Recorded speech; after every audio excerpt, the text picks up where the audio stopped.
5 fakta menarik tentang hujan. Tetesan air hujan yang jatuh ke bumi rata-rata memiliki kecepatan sebesar 8-10 km per jam. Tetapi, kecepatan ini sangat dipengaruhi oleh kecepatan angin serta kondisi suatu wilayah. Dalam kondisi tertentu, kecepatan rata-ratanya bisa mencapai 35 km per jam.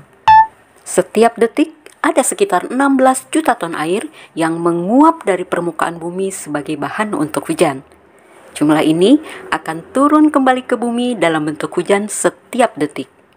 Air terus berputar dalam daur yang seimbang. Proses ini menunjukkan bagaimana alam melakukan keseimbangan. Ternyata, hujan memiliki kemampuan menghipnotis. Berdasarkan penelitian para ilmuwan, menemukan fakta bahwa hujan memiliki kemampuan untuk menghipnotis manusia untuk meresonasikan ingatan masa lalu. Itulah mengapa biasanya pada saat turun hujan, manusia sering mendapatkan inspirasi. Hujan tidak selalu sampai ke tanah. Udara yang sangat kering dan panas membuat air hujan menguap sebelum sampai ke tanah. Dan air hujan yang menguap sebelum sampai ke tanah memiliki istilah yang disebut virga. Tidur saat hujan terbukti membuat tidur menjadi lebih berkualitas. Pakar kesehatan menyarankan kepada para penderita insomnia untuk tidur di saat turun hujan sambil mendengarkan rekaman suara hujan. Pikiran yang rileks akan membuat tubuh memasuki fase istirahat dan perlahan terlelap. Assalamualaikum warahmatullahi wabarakatuh. Hai, terima kasih sudah klik videonya ya. Gimana nih? Puasanya masih pada kuat nggak? Udah ada yang bocor. Kenapa tuh? Sakit ya? Emang sih, musim hujan kayak sekarang tuh kadang dingin, kadang panas juga, bikin badan tuh greges-greges gimana gitu, nggak enak ya. Dan saya perhatikan juga di mana-mana sekarang tuh lagi banyak musibah banjir. Apa kabarnya temanku yang ada di wilayah Jakarta, Bogor, Sukabumi, Solo, Pandeglang, itu termasuk daerah rawan banjir loh. Oke, tipsnya kali ini adalah tips dasar siaga bencana banjir. Jangan lupa ya untuk like, komen, bantu share videonya, dan juga subscribe. Here we go. Teman-temanku, yang namanya banjir itu ketika suatu daerah tergenang air dalam jumlah besar. Secara umum penyebabnya karena curah hujannya yang tinggi, pasangnya air laut juga bisa, dan kondisi permukaan tanahnya itu lebih rendah daripada laut ya. Bicara banjir, bicara juga dampak buruk banjir bagi lingkungan. Udah pasti ya, lingkungan jadi kotor, kumuh, banyak sampah, dan terutama ancaman berbagai macam penyakit. Terus kenapa ya kok daerah-daerah di Indonesia, terutama Jakarta nih, bisa jadi langganan banjir gitu loh?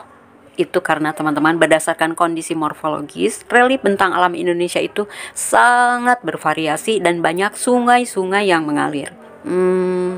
Gimana dong? Inilah pentingnya tips siaga bencana banjir. So, apa yang harus dilakukan pada saat dan setelah bencana banjir? Temukan jawabannya di video ini. Teman-teman, keselamatan adalah hal yang utama atau jadi prioritas kita dalam setiap kali kita beraktivitas sehari-hari.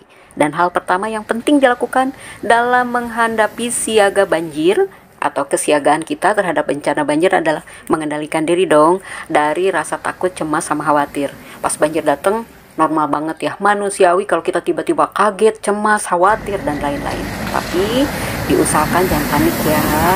Kalau terjadi banjir, jangan panik, kendalikan diri agar bisa bertindak dan mengendalikan keadaan. Oke, tujuan siaga bencana sebagai upaya kita antisipasi dan persiapan untuk bertahan hidup saat bantuan belum datang, dan juga untuk memudahkan kita saat evakuasi menuju tempat yang lebih aman ya.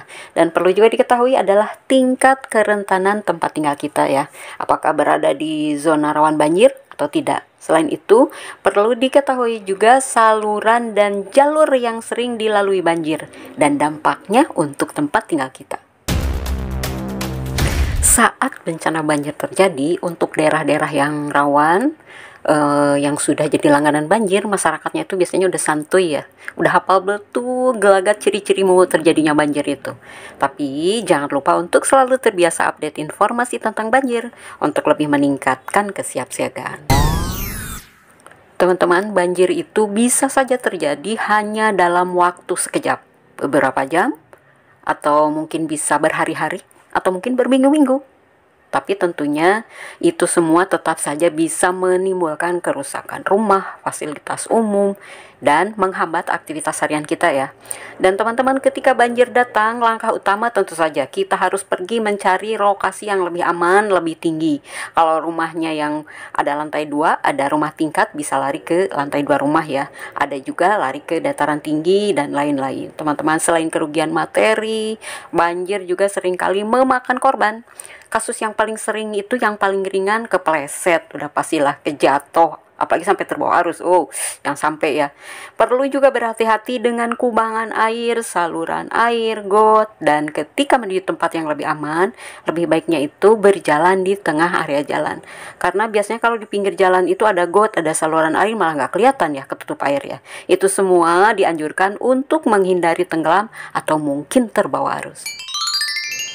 Hal berikutnya yang harus diwaspadai saat banjir adalah pastikan semua aliran listrik di rumah itu sudah dimatikan. Hindari menyentuh apapun yang memiliki muatan listrik selama berada di genangan air ya. Jangan lupa juga informasikan kepada semua anggota keluarga supaya semua bisa selamat dan aman. Teman-teman, antara tahun 1998 sampai 2017 saja, banjir telah berimbas kepada lebih dari 2 miliar orang di seluruh dunia.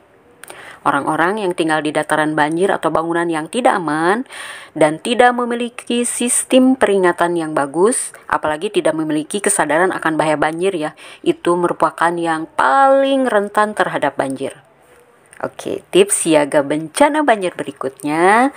Ingat ya, pastikan dokumen-dokumen surat penting, apalagi sampai berharga seperti itu, tersimpan aman dari banjir.